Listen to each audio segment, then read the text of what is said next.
I want to start with a story. I think it's something you guys will all be familiar with. We started this project, I could say, on a Thursday afternoon, 4 p.m. It was time for our regular production deployment meeting. We would all get together, talk about the things that we were going to deploy into production the next day. Our data science team had been working really hard on a big update to a DAG. They were preparing new feature engineering logic to improve our customers' forecast. This update was going to be pretty big. It was going to be, a major refactor of a bunch of the DAG. Dependencies were going to change, parameters were changing, and new tasks were being added. And so we always had, friction in a good way between this handoff process. We would start with the data science team giving us this set of tasks and these updates, and then we would try to make the changes in our data engineering team would try to make the changes in the DAGs as quickly as we could so that we could start testing this new process and see what the results were, see what the impact was on our forecast quality. And so, we got this big update, and I knew we would be up late making changes because we wanted to run the process in our test environment when our regular forecast process ran, which was 3 o'clock in the morning. So we would have results by 6 the next day. So our team, we stayed up, we did it, we got it done. And then the next morning, we would come in. I would usually get a visit from our product owner. We would sit down, we'd talk about what impact the changes had on our process and on our forecast results. And then we would talk through, what things we might that we thought might help improve it even more. So we got in this morning. Everything, was the way we expected it, but we still felt like we had some improvement to make on the process. And so we knew we would be receiving another set of changes. And inevitably in that conversation, it always came to the same question. And I always dreaded it because it was always, they would always ask the same thing.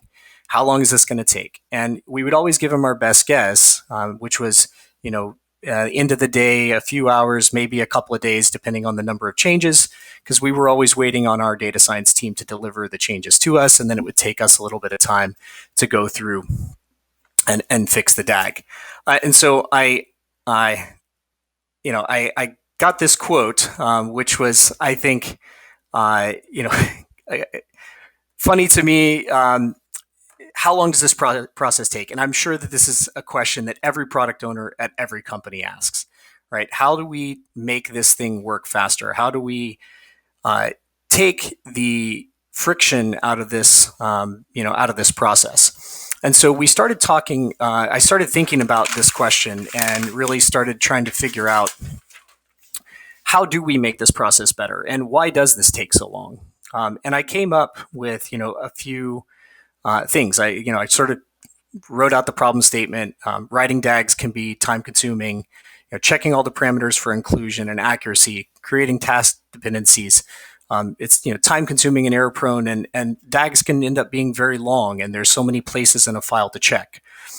So I started trying to figure out what are the key pieces that are keeping us from turning these things around quickly.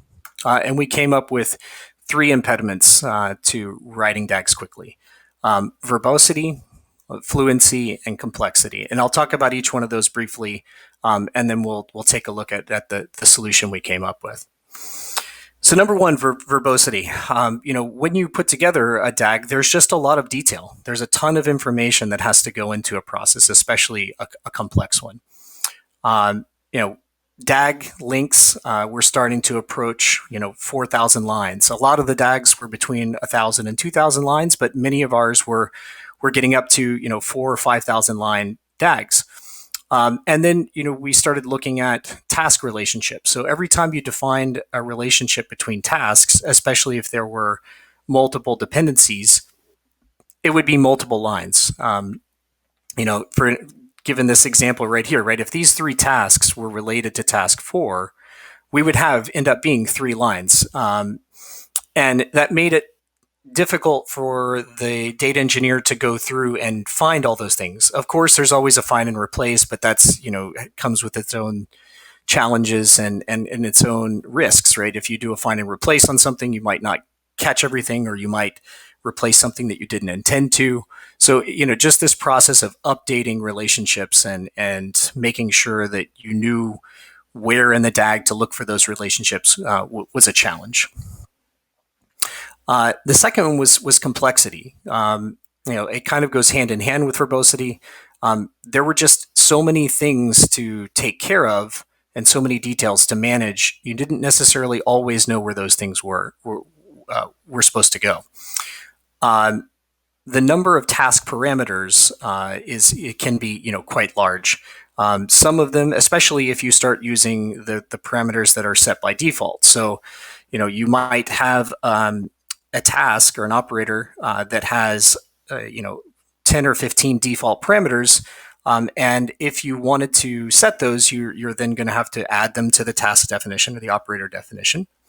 And then, sometimes those values can be set by default, especially if they're Boolean or flag, in a way that you don't necessarily know what that value is.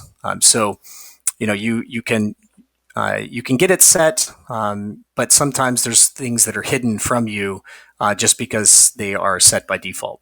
And then the next part of that sort of complexity was there's a confusing order for the parameters. So, you can set them in alphabetical order. You could set them in order that they are defined in the operator class file.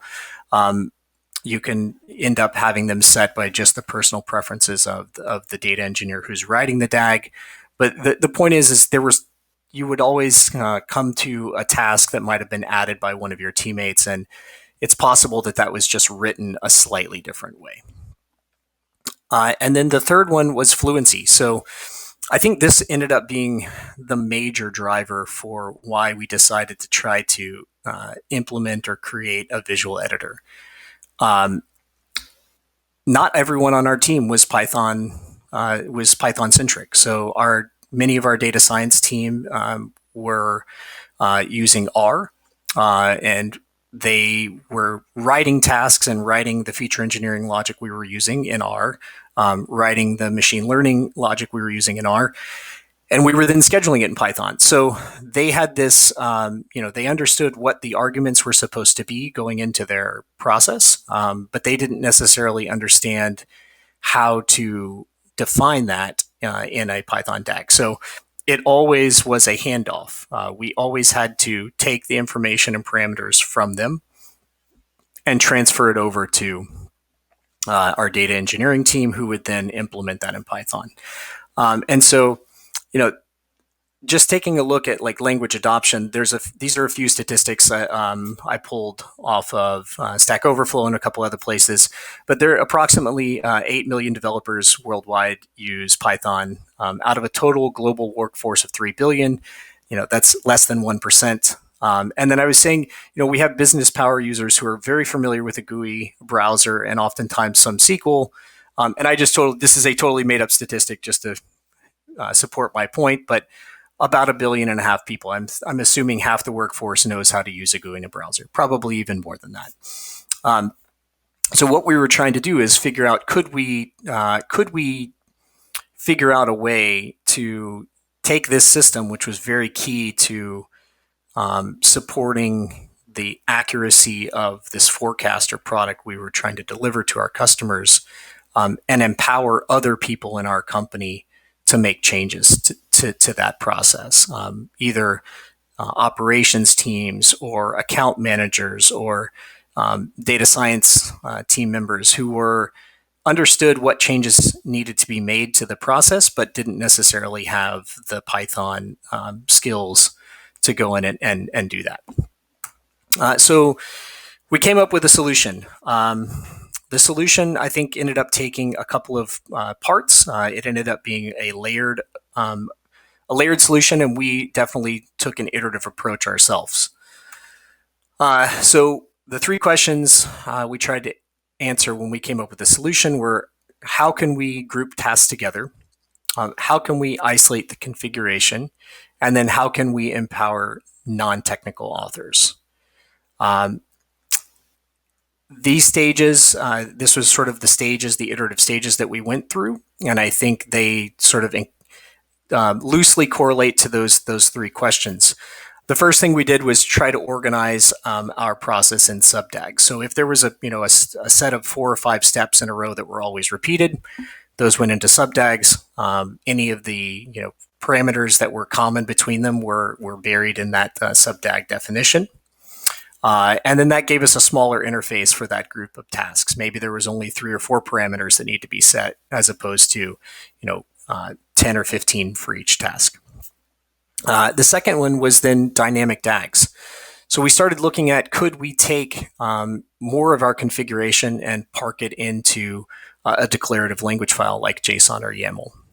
And we did that at first. We had a lot of our configuration in JSON, and that JSON file would drive the creation of these sub-DAGs and operators. And then finally, we started looking at, could we take that JSON, how could we define that declarative language file some other way, either through a visual editor, through database forms. We took a couple of different approaches to that, and I think we ended up with this visual editor concept because it just felt more natural for a user to define and work with a DAG this way. And so just a couple of things about it. I'll show you what going through this process looked like. So when we first started, we were saying we had a DAG, a complex DAG with 80 plus tasks, could weigh in about 5,000 lines. Adding sub-DAGs, we were able to get that to below 1,000 lines, and so made it a little bit easier for the data engineering team to edit that and turn it around quickly. Then wrong direction. And then dynamic DAGs even reduce that further. So, we would have a single JSON or YAML file that was going to drive the actual creation of this DAG, and we were able to reduce that to even lower than 500 lines. So the DAG file itself, again, became much easier for the data engineering team to handle. And then finally, we'll take a look now at the visual editor, and I will start with just a look at what the DAG now looks like when we define it in our editor. And this is now a single DAG. It is less than 20 lines of code, and it regular definitions of the DAG parameters, start dates, retry, all the regular default arguments. And then the actual definition of the DAG is just a single function call. So it's creating a new class, and it is instantiating that class from a YAML file, and we get a DAG out of this. So let's take a look at Airflow running, and we will take a look at how we work with this DAG. So this is one of the DAGs that we were just taking a look at. I have 2 on the machine here, and these are both defined using YAML files. So if we take a look, we've got just our regular DAG definition here, our graph. And if we take a look at the code here, we can see it's defined entirely with this function call. It's dynamic DAG. And if we turn it on, we should see it should start running just fine. Just so you can see that it does run. And so now let's take a look at how we would define that DAG. So again, this is the definition in Airflow, but the question is, where is the definition now if we take a look at the declarative language? So we're going to take a look at this file here. This YAML file. We ended up settling on a workflow, we ended up settling on an open source specification for DAG definition called the Common Workflow Language. So if we take a look here, we decided, we looked at a bunch of different things. We created our own definition when we used in using JSON. We found that we didn't really like the way that that definition worked. It didn't play very well with Git when we were doing updates and storing these things in our Git repo. And so I started looking around for other ways to do that and wanted to figure out if there were any other industries or any other areas of software that were defining these type of workflows on a regular basis. And we found this common workflow language. So the common workflow language is an open source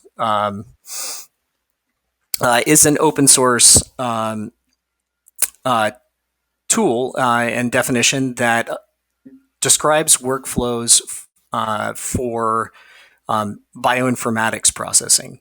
And so it's an easy way for you to define a series of tasks like a DAG with their dependencies and what processes are going to run with what parameters. In addition to that, they also have this tool called Rabix. Rabix is a visual editor for common workflow language, and we were able to take the output of Rabix and parse it using a plugin, and that becomes our DAG definition. So we're going to take a look at Rabix here. And this is the visual definition of the DAG we were just looking at. If we take a look here, we've got just the same DAG definition. You can see the task names are all the same. We can come back over here to Airflow, and we can see that we've got a dummy operator, a bash operator, and then a final bash operator. So if we come back to Rabix, we can see we've got the same thing. We have a dummy operator here, a bash operator, and a bash operator. These operators are defined as part of a library, and that library is included in the plugin. At the moment, we have just defined these two that are released in the plugin on GitHub, but there will be more of these coming. We have some definitions for additional operators, some of the standard operators that are in Airflow. So when we take a look, we can see we've got the DAG defined, and if we want to go in and define what actually runs in this bash operator, we've got a very easy interface to do that. We've got the bash command that runs. We've got some of the parameters like depends on past, operation kwargs, queues, pools, provide context, priority weight. All of these are standard operator parameters that are now easily accessible and surfaced for a user who is not familiar with the operator API. Again, we can take a look at another task, same thing, and then other tasks, same thing as well. So I want to go through and show what it looks like to actually edit one of these DAGs and then publish it to our running Airflow cluster.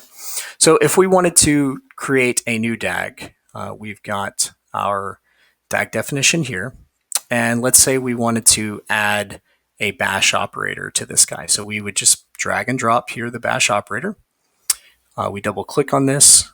We tell it that our parents are exposed by a port, which is going to give us the ability to put this thing in sequence.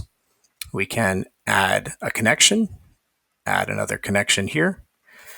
We would then define what bash command we want to show. So we're going to say echo hello Airflow Summit. We are going to make sure we define the ops kwargs as empty, and the task ID as new dash. A couple of additional things we need to do. We need to name this correctly. So new dash op. And same thing here. And so now we have set up this relationship. So we should see this DAG appear in the DAG definition in Airflow once we save it there. So we're going to save, and now we're going to export as YAML. We're going to put it into our YAML folder here, and this is going to be called Basic DAG AS for Airflow Summit, and make sure it is a YAML file. There we go. And now we're going to come over to our Finder. I've got this DAG file already ready to go. We're going to that's the one. Going to add this one here. And we're going to take a look here, make sure that this is correct. So DAGs, YAML, basic DAG AS.YAML. That's where we expect it to be. And now we're going to stop our Airflow server. We're going to rebuild our Docker container. This is running on a Docker image, so very quickly able to update the DAGs that are baked in there. And we're going to spin up our server.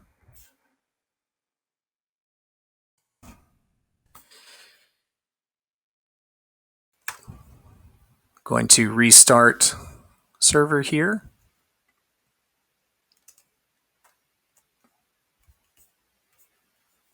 And now we can see the new DAG is here, along with the expected relationships.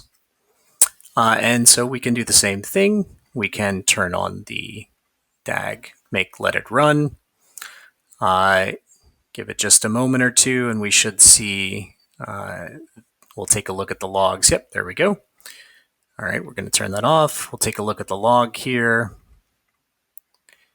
And we should see, here we go, hello, Airflow Summit. So I think this is, it works. A few caveats that we can talk through. This works very well for the initial definition of a DAG. It also works if we are making modifications to parameters. Where we started to get into trouble with this and see that it would break down some is that if we made large, complicated changes to the dependencies and the structure of the DAG, and that DAG already had existing history on the Airflow server, we would see that it sometimes would break depending on how the what tasks and operators we had included in the DAG and how they were put together. A sort of workaround for that we found was to, if we had a new DAG that had a complicated change in its structure, we would end of life the previous DAG, put an end date on it, create a new one with a start date new. And so we would retain our history with the old DAG and then start the new changed DAG as a new entity in Airflow. I think that brings us to a place I'd like to stop and just take a few questions. I see that I've got a couple of questions here from the audience. What do I think about the user not being able to see the real code of the DAG? It's a great question. I think it depends on, what are we saying about how do we define user in this case?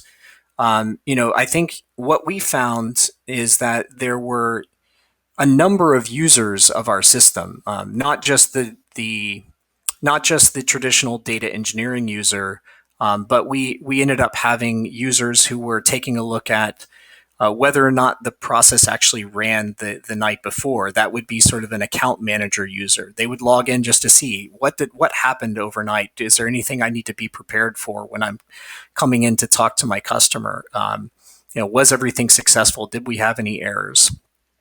We had operations users, so people who would take a look at the DAG and watch it overnight or when, during the running process to make sure there weren't any things that went wrong. And if there were, they would try to address them then and there. So, those users were mainly looking at logs. And then we had our data science users who were looking at what is actually being set in the parameters of each task and what is being set and how are those dependencies being defined. Those guys are looking at both the code as well as the DAG graph in Airflow. And I think the answer to your question is, I think you can always get to some view of the DAG. It just changes where you look at it. And I've got a slide here I'll refer to. So, one of the questions that came up was, okay, where do the lines go? So once we've reduced the number of lines that are in that code file, they had to have gone somewhere, right? We didn't perform any magic and remove them. That information was not destroyed. It was just moved somewhere else. And so that information went to a couple places. It went to code modules, so sub-DAGs were created, and so that allowed us to reduce the complexity of an object that was placed into the DAG or to a node that was placed into the DAG. That sub-DAG would have a number of tasks, but it would sort of be hidden by this abstraction of a sub-DAG. So we had this one node in the graph that might represent a series of 4 or 5 tasks. And so some of that code got hidden there. And then the rest of the code ended up hidden in these metadata files. So, configuration would be in a JSON file or a YAML file in this case, or in these CWL files. And so, I think I ended up being very comfortable about it being the user not being able to see it, because we always had a place where they could go to look at that DAG and look at the parameters that were being fed to it. There was always a way for them to visualize it. I think an improvement on that approach would be some sort of editor that actually edited the YAML file as opposed to the CWL file that was then exported as YAML. And this Rabix composer, we chose it because we wanted to take a look. We liked that it was an open source project. We liked that it was based on Electron. We knew that we could modify it if we wanted to. And so it ended up being, I think, there are a number of improvements that could be made on this where you were actually editing and viewing the real code that was being executed by the DAG. A great question. Let's see, another one, how this visual DAG editor works with XCOM Jinja templates. It uses XCOM and Jinja templates just fine. You can define, let's say if you had a Jinja template here, let's say we wanted to add environment. This works just fine. Really, these are just passed as strings, so it works exactly the same way it would work as if you were defining a Jinja template in the DAG itself. Let's see, is it possible to parse the Python file and generate the YAML file from Vishnu? Good question. I think we were just talking about that before the session started. I don't know if that's coming up in any other sessions sometime during the summit, but I think that's obviously another alternative to this type of approach, right? Is you can store the actual code in plain text somewhere and generate a YAML file. There is another plugin available for Airflow that does exactly that in a static way. So it takes takes a CWL file and generates the DAG code, and then I believe also works the reverse way, takes the Python code and generates a YAML file. Okay. Um, The other question is, I think that you mentioned that you are using the dummy operator and the bash operators. mhm. The question is, will I be able to use other operators like Python, Postgres, MySQL operators? Yeah, absolutely. So let's take a look at that. Like I said, this in trying to get this completely ready for the summit here, I have ended up just defining a couple of operators in the package.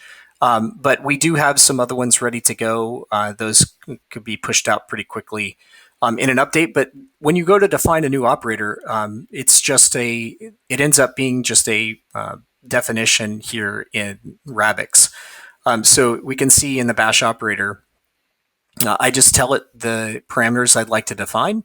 And then when I drag this guy into the editor, it gives me these parameters here. So defining a new operator, whether it's whether it's an operator that exists just in the common or default Airflow library, or whether it's one that you've authored yourself, you can define the inputs to that, and then output ports is basically telling it where it wants to go, but how to define the dependencies. But the main thing here is that you define the parameters, and then here at the bottom, we're taking advantage of another what they call hints on this object, and that's where we define the operator module path, the type, and then the node type. So anything is an operator, it's going to look, basically, it's going to look in the, there's two different types here. You've got operator and sub-DAG, and it's just going to, it parses them slightly differently.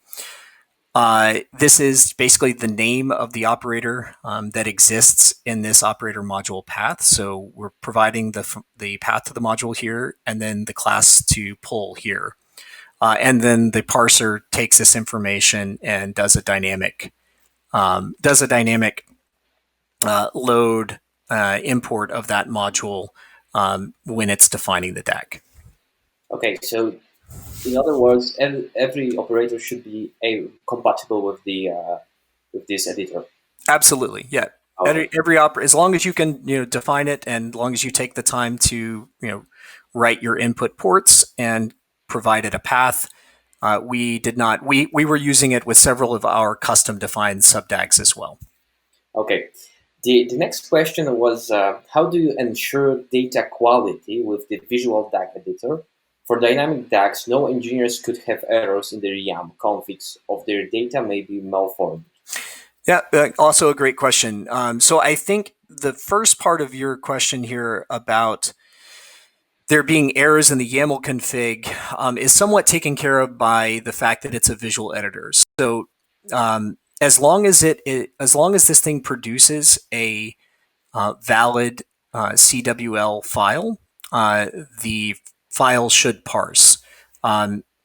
So structural issues or errors in the YAML file, I have not seen problems with that. So as long as we define it here in the visual editor and export, it works just fine. In terms of errors in the data, or let's say we forgot a quote mark here, that's the same process for troubleshooting the DAG in general, right? We're going to publish it. We see that it's broken in some way, and we have to go back and troubleshoot it. We were working on a way to take these YAML files and put them into their own database, and in the DAG file. So here in the DAG file, instead of this being called from a YAML definition that's a text file, we were making a call to a database to retrieve this file. And so that was a slightly different way to deal with it. So we could, you could make an update here, you could publish it, enter it into a form, and then the next time that the scheduler reloaded that DAG, it would find the changes to that definition, and so you could update it more quickly, and you could sort of iterate through those kind of problems more quickly. So answer recap on your question there. The YAML errors of the YAML configuration are generally taken care of by the fact that you're using a visual editor. troubleshooting the actual data and the parameters is the same approach that you use in Airflow right now. But are you able to use, for example, loops in the CWL DAGs? So loops are we talking about looping through a set of items or what? For example, for loop. Yeah, so I don't. It depends on how we did that. So if we could create a sub DAG that had that for loop in it, I think we could do it that way. I have not come across a way to do for loops just with an operator here. It's possible that it exists somewhere. That wasn't a use case that we had, and so honestly, it's not something we investigated. Yeah, I personally think that's this is the biggest limitation of the visual DAG editors, like Right. doing loops and things that is, let's say, code-wise can be hard. Yeah, absolutely. We Yeah, have, so I mean, it definitely, this is definitely, I think, a specific set of use cases, right? I mean, there are the real value of this to us was enabling a non-technical user to make changes to a complicated DAG, and that DAG didn't necessarily. We didn't have DAGs that had a lot of loops. If we had multiple tasks, we would either define the tasks individually, or we would give it a list and let it define the task in a sub DAG. do you face any problems with people working with this visual DAG editor? Like you said, the people are not Python experience, probably not even code experience, and where they able, where they will be, oh my god, have they been able to work with the DAG editor? Yeah, also a great question. So we did a couple of round of tests with our data science team, and so I would say technical users who weren't necessarily Python fluent were able to work with it quite well. It of course took them a couple of a day or two just to get used to the interface and understand how they needed to define it and what the required parameters were. But yeah, absolutely, they were able to define some DAGs this way, and we were able to run them just fine. I think non-technical users would, of course, face more challenges, especially given that many of the operator parameters in the editor were, require some knowledge of Python or some knowledge, technical knowledge to fill out properly. But that's no different than any sort of complicated GUI, or system that has its own DSL, right? You're always going to have documentation and some sort of knowledge about what you're trying to accomplish and how to technically accomplish that. So I think it's no different than defining anything in any technical task in a GUI, right? You're going to have someone have some kind of knowledge about what they're doing. I think it's awesome, Yeah. especially that this GUI looks better than the Airflow Web UI. But that's something I hope will change. Okay, Absolutely. we have one more question. Okay. Do you envision being able to use Rabix to handle all DAGs in the future? Is the key that you have someone building out higher level reusable task templates? Yeah, also a great question. I don't think it would be able to handle all DAGs in the future, especially as Tomek just asked earlier. There are some programmatic definitions of DAGs that are not handled well by this editor. But that's the great thing about Airflow in general, right? Is that we can have one DAG that's defined this way and another one that's defined in a Python file with your standard definition. They play absolutely well together. They don't have to both be the same definition. The second part of your question, absolutely. I think what we found is that we wanted to focus our data engineering team on creating those higher level reusable tasks as opposed to them just being bogged down in trying to make changes to existing definitions, right? If they could focus on how do I make this task more repeatable and easier to define and take care of the details that that come up in operating a large cloud pipeline like this, that was time much better spent for our data engineering team than for them to focus on just fixing small details because someone made a syntax error, or it just took them a while to figure out where the task was defined in the DAG. Here is one more question for someone who could join late. Rabix Composers works with CWL, and there is a CWL Airflow project. Do you have more close integration between Rabix and CWL Airflow?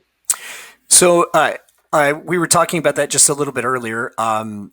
The CWL Airflow project is actually where I started with this. I started looking at how could we define this visually, what things were out there, and I found that CWL Airflow project.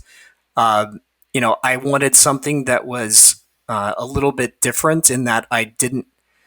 It's been a while since I looked at that plugin, so I don't want to make any assumptions about how it's working now. But let's just say when we looked at it, it didn't work exactly the way we wanted it to, so we decided to write something on our own.